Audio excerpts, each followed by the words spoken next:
Welcome to WFYI FM Radio, the home of the smooth, soulful sounds, where we're spinning stacks of wax for you while you work or just go about your day. This is your beat-bringing buddy, DJ AA, and you're in for a real treat for the next hour or so. Get ready to set the record straight and learn lots of exciting English in today's session. Join me as we venture into the unbelievable world of vinyl on this week's episode of FYI. Welcome to For Your Info. En inglés. You got it.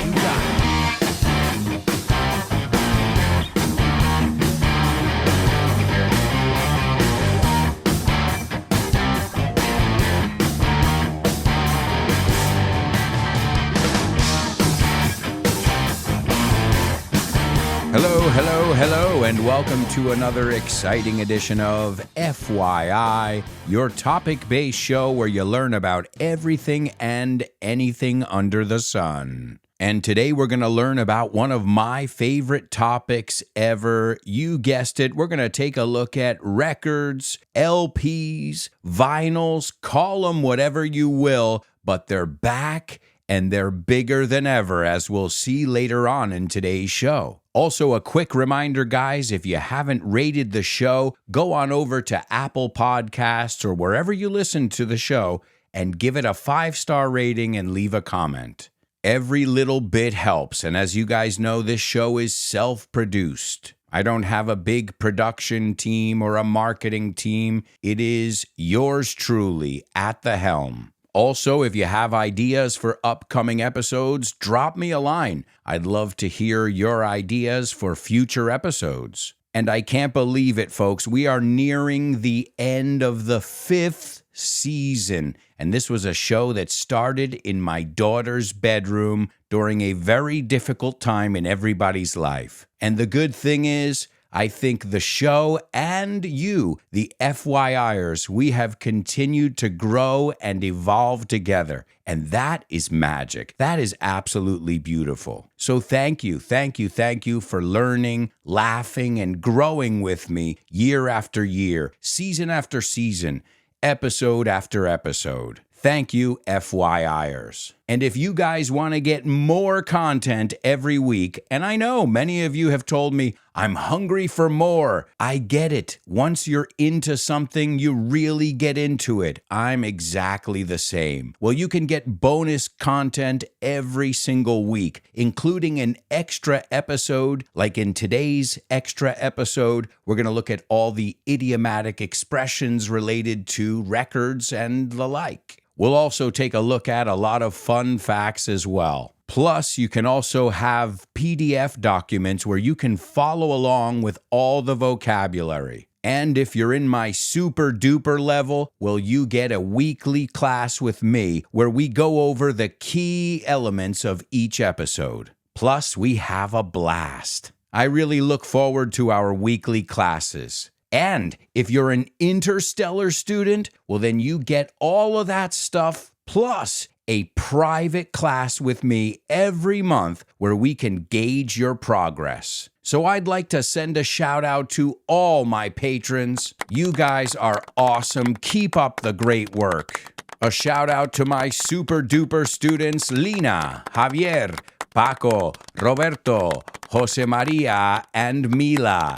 And don't forget about my interstellar students, Carmen, Isa, Paco, David, and Edgar. If you want to join our curious community, then go over to patreon.com/Alberto Alonso. We're expecting you. Plus, if it's not for you, I have no problem refunding your money whatsoever. So really, you've got nothing to lose. If you want a free sample, reach out to me on social media, and I'll send you a free sample of all the content you're missing out on. More information at patreon.com/Alberto Alonso. Now, let's take a look at our intro, which is usually chock full of great vocabulary. I started off by saying, welcome to WFYI Radio. For some reason, I feel like all the radio stations in the United States start with W. Then I said, this is the home of the smooth, soulful sounds, where we're spinning stacks of wax. So smooth is relaxing, soulful, you know, from the kind of music, soul, and to spin is to play records. It's what the DJ does. I know you say in Spanish, pinchar, but we don't say that. If we wanted to say, ¿Quién está pinchando esta noche?, we would say, who's spinning tonight? Actually, it's a false friend, because if you say, who's pinching tonight, you're asking, who's pellizcando? So careful with those false friends. They're everywhere. So we're spinning stacks of wax. Well, wax was another more antiquated way of calling records. And stacks are piles. So it rhymes. Stacks of wax. While you work or just go about your day. And to go about your day is just doing your thing. Then I said, this is your beat-bringing buddy. And the beat is the most important part of any song.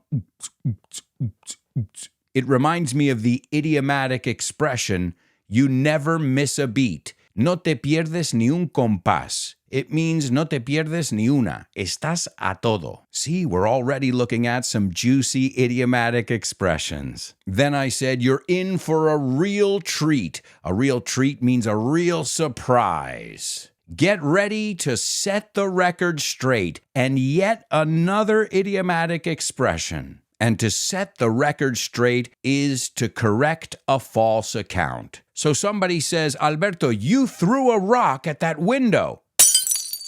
And I say, no, I didn't throw a rock at the window. Just ask that guy. He's a witness. He's a passerby. And that guy will set the record straight. Aclarar las cosas. Aclarar el asunto, you would say. It reminds me of a really cool Beastie Boys song where they say, it's time to set the record straight. For any Beastie Boy fans in the house, but it just goes to show you can learn tons of idiomatic expressions and structure from music. I guess that's why I end up singing in every single episode. Also, I like singing.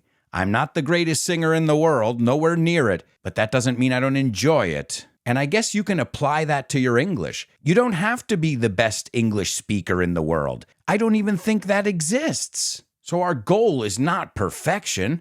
It's to look good doing it and have fun in the process. And if we learn a little bit every day, then we're on the right track. Hey, there's another word that has to do with music. A track es una pista. All right, now I'm losing track.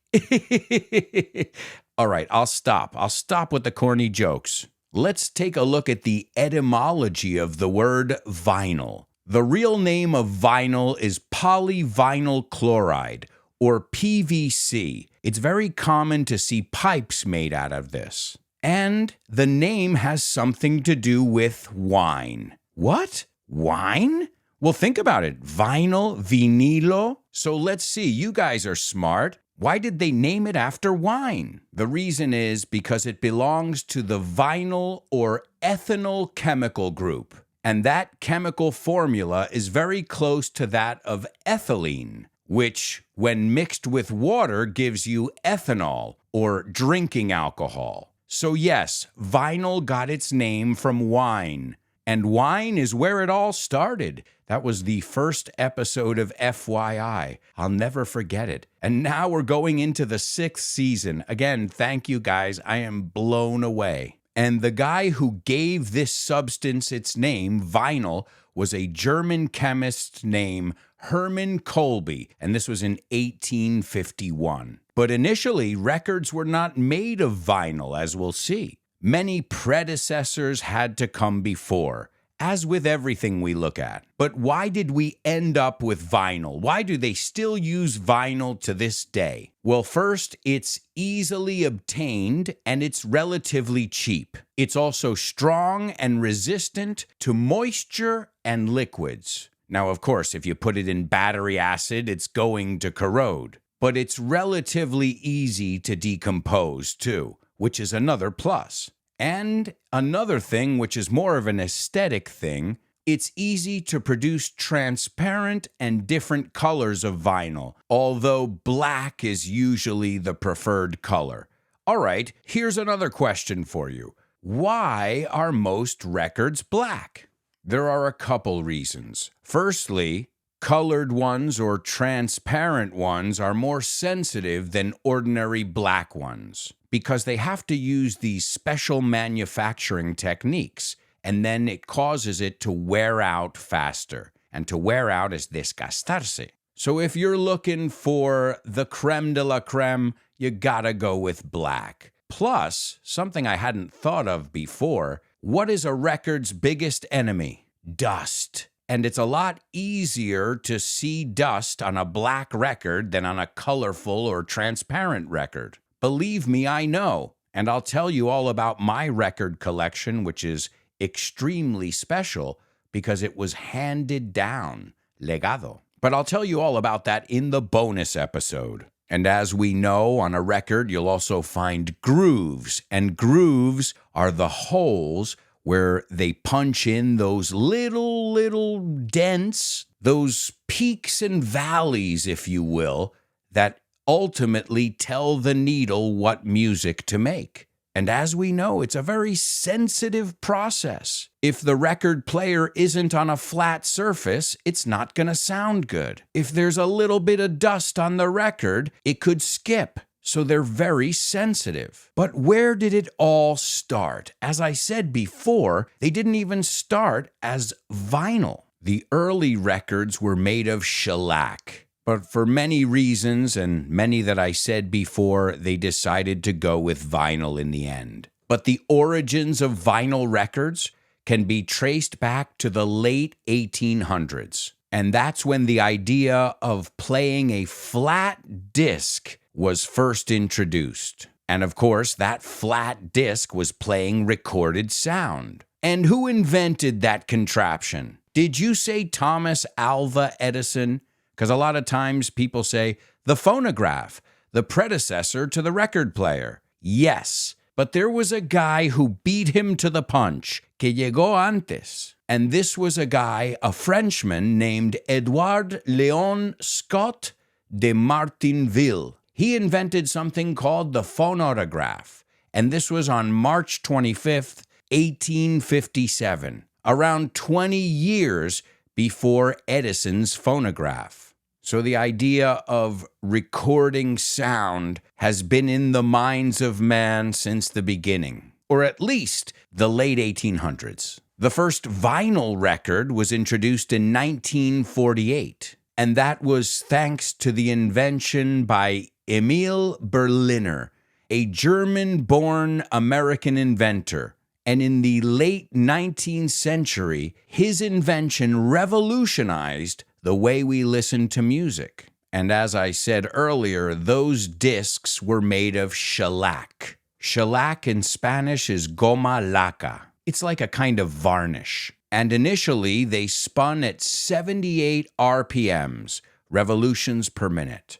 And before that, they recorded music on a cylinder. So this was the first time that it was a flat, disc-shaped object. And then it wasn't until around the mid-30s that vinyl records became the format of choice. And that was their first boom. And what's the deal with these RPMs, these revolutions or rotations per minute? Well, there's a kind of hoax going around on the internet that if you take 33 plus 45, it equals 78. But really, there's no mathematical link. The shellac records were spinning at 78 revolutions per minute because a German scientist, the guy who we just talked about, succeeded in reproducing a record at that speed. So it wasn't that he decided 78 is the perfect speed. He said, well, 78 is where I can hear something, so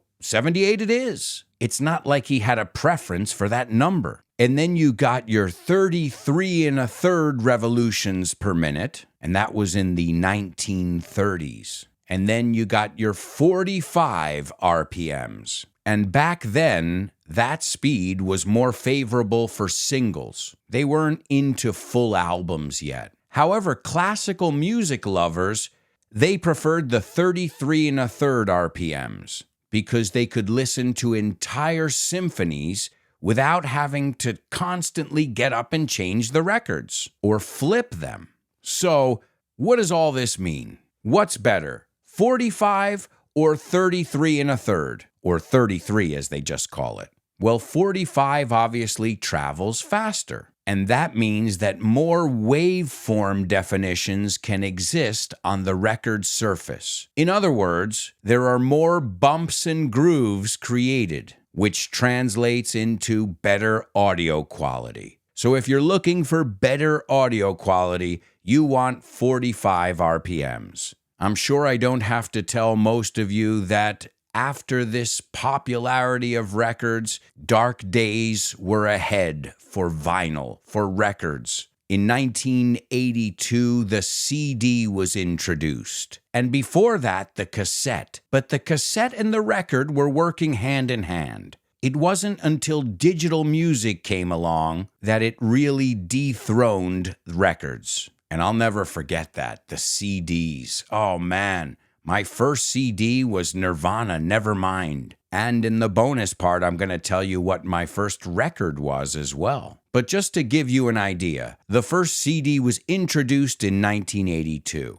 Well, CDs didn't surpass vinyl in sales numbers until 1986. So CDs didn't catch on or replace vinyl immediately. It took around 4 years for CDs to start to dominate the market. And at that time, both CD sales and album sales were going up. But as we know, CDs won that war. But not for long. There's something that's happening now, and we're living in it right now as we speak, and it's called the vinyl revival. I like the sound of it, and it's so big, it's even got its own Wikipedia page. And according to this Wikipedia page, because you always have to trust Wikipedia, in 2007, vinyl sales made a sudden, small increase. But this was enough to start the comeback, la remontada. And by the early 2010s,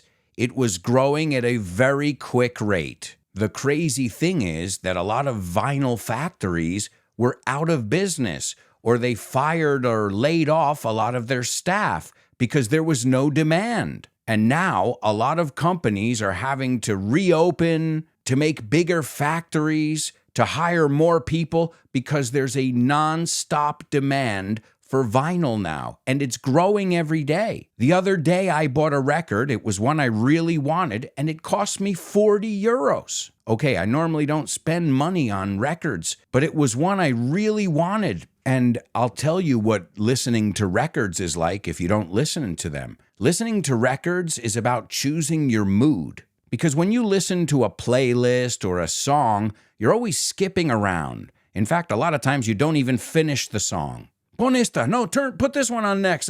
So you can't even finish the song you're listening to. But with a record, as I said, you don't want to get up 25 times. So you decide what kind of mood you want to be in, what kind of genre you want to listen to. And you make a conscious decision of what world you want to enter. And then you go and you pick it up. You pick up this tangible thing and you hold it in your hand and you can smell it and you open it up and there are lyrics and there's artwork.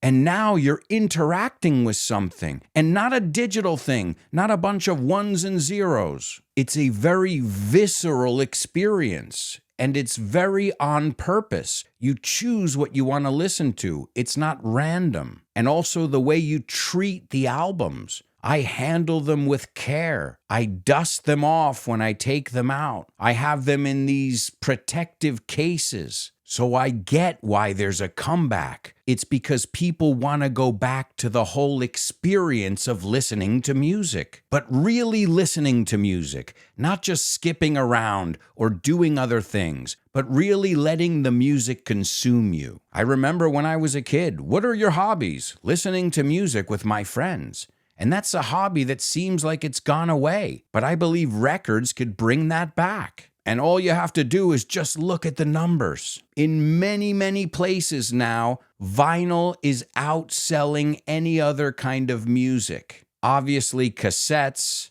but CDs too, which still sell, by the way. There are people who collect CDs. But the clear winner now is records. They're breaking records.